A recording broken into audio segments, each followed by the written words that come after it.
Happy Mother's Day, everybody. It's your girl. Just want to send a very special, happy Mother's Day to all the women out there who work hard, who do what you do. Being a mother is a thankless job. And, it doesn't come with any benefits, and it comes with a lot of sleepless hours, but it's worth it. Anybody who has a child knows that it's worth it. My plans were to actually go to dinner. We were going to go to Red Lobster yesterday, but ended up just ordering online because, for one, I had worked all yesterday. I got to work all day today, but I worked self-checkout, and for some reason, my leg and stuff, everything was just bothering me. Like, I was just getting real exhausted, probably because, self-checkout is usually by the front door. So, I just told my husband, let's just order it, and, he can go pick it up or whatever. And plus, my left leg has a tendency to just, my knee and stuff, that area always gets inflamed easily. So with the way that I was walking and stuff, like, it didn't hurt. It just got real tight, feeling like fluid or something was around it. So it was just kind of like, what? Ended up just ordering out some food or whatever. He went to go pick it up. But I didn't have too much going on because let me tell y'all something. I've been a mother for approximately 16 years, okay? And when it comes to, like, your first Mother's Day, second Mother's, it's just like, Valentine's Day, anniversaries and stuff like that. For me personally, maybe the first, second year, you're definitely, maybe the first, second year, you're definitely going to want to expect something. However, as the years go by, you're not really going to be as pressed because you're still, as long as you're living, you're still going to be able to celebrate that day, right? So unless it's something like the 10th or the 15th or the 20th, something like that, then I don't really see the point in just making a big production out of every year. And that's just me, because for one, it's a waste of money. Like, for me, I don't really care for candies and flowers, because flowers end up turning into a potpourri by the end of the week. And I'm no botanist, so I'm not or a gardener, so I don't have a green thumb like my grandmother did and like my mama has. Like, I don't care for plants like that, so I just am like, I'm okay without flower. If my kids give me a flower stuff, of course I'll accept it, but you know what I'm saying. Mothers get recognition on Father's Day or whatever, but I just want to give fathers recognition for those who maybe have lost their their children's mother or their wife or something, to early demise, like to disease or, anything. It's hard. It's a very hard job. When you sign up to do it, you have to be dedicated to do that. So, shout out to them too, because I'm sure on Father's Day, we all gonna sit there, oh, my mama was my, mama and my daddy, da. Well, let's just give the fathers the same thing. I'm just saying. You who have never birthed a kid, but you raised children. Now, this is my thing, because I've had a coworker who has written it on IG and who has said it in person. So that's twice, right? And I said, if she says it again, I'm going to have to pull it to the side.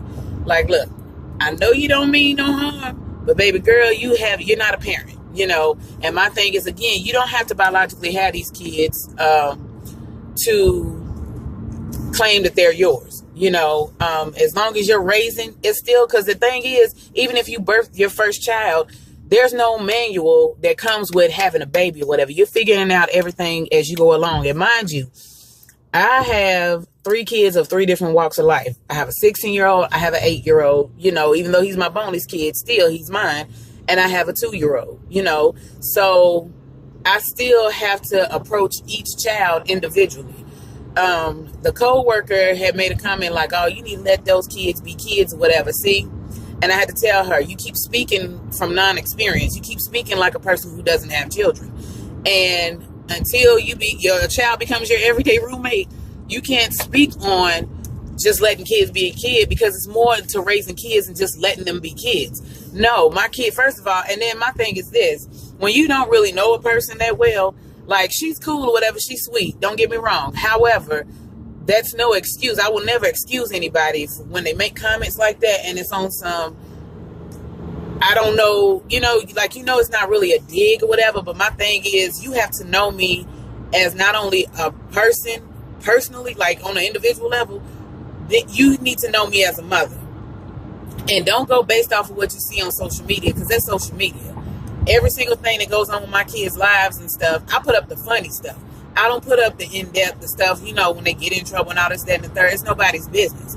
But how I parent my kids is how I parent my kids.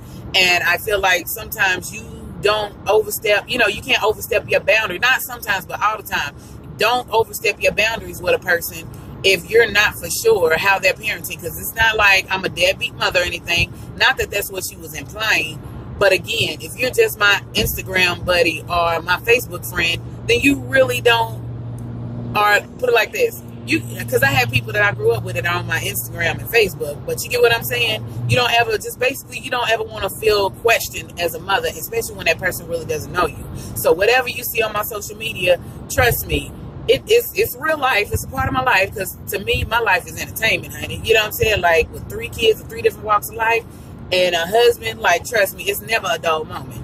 But at the end of the day, you have to tread lightly when you speak on stuff like that, because you don't know who you could potentially offend. Now, mind you, I have a thick skin, but it's just kind of like, I'm going to have to let her know so that she has proper decorum around somebody else. You know what I'm saying? That you can't just go around saying stuff like that and not expect somebody to feel some kind of way.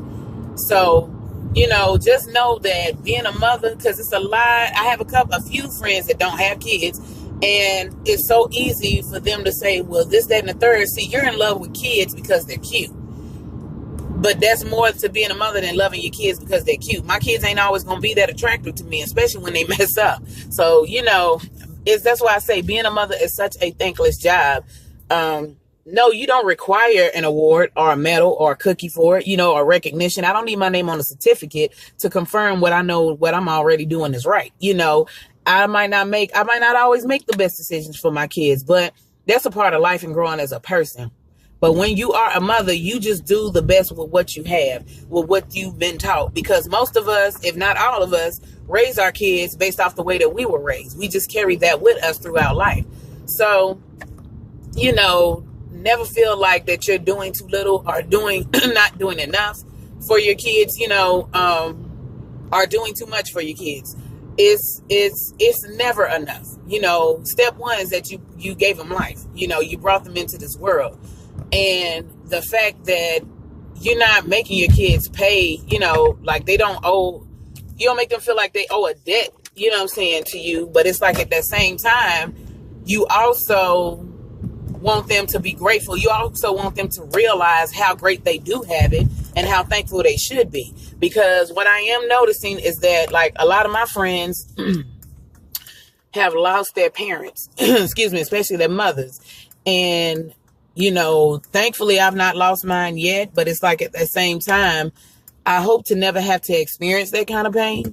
And I know that death is inevitable, and if it happens, you can't stop it. But to say that I've been blessed for this long to have my mother, who's always been there for me, always been there for her grandkids, and inevitably has taken in my husband like her own son or whatever, mainly because my mother always wanted a son and I'm her only kid. And then for 2, me and my mother have the best bond in the world. Like, if you're anything like me and my mama, then you and your mother are very, very, very close. Y'all are very close.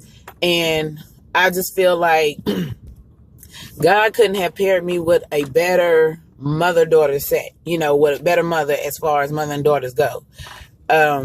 My mother means the world to me. She's been there. She's seen me at my low, seen me at my highest points. And she's definitely, helped me, still helps me to this day, even though I have my own family. She's seen me at my highest points. She's seen me at my lowest points.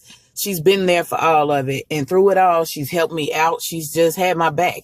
And I know some women who don't have as strong of a relationship with their mothers. But if you do, please value it. If you don't, it's never too late to start. Cherish what you have, because you just never know. Tomorrow isn't promised to any of us. And you don't want anything to have happened to your mother and knowing, or something happened to you, and then y'all know that y'all could have patched this thing up. Because whatever it is, I'm sure it's something that can be worked out. Besides all that, like I said, I hope everyone is having a wonderful, magnificent Mother's Day, that you get all the flowers and candies and cards that your heart's desires. And I will catch y'all at the next video. All right, y'all, gotta go to work. Peace.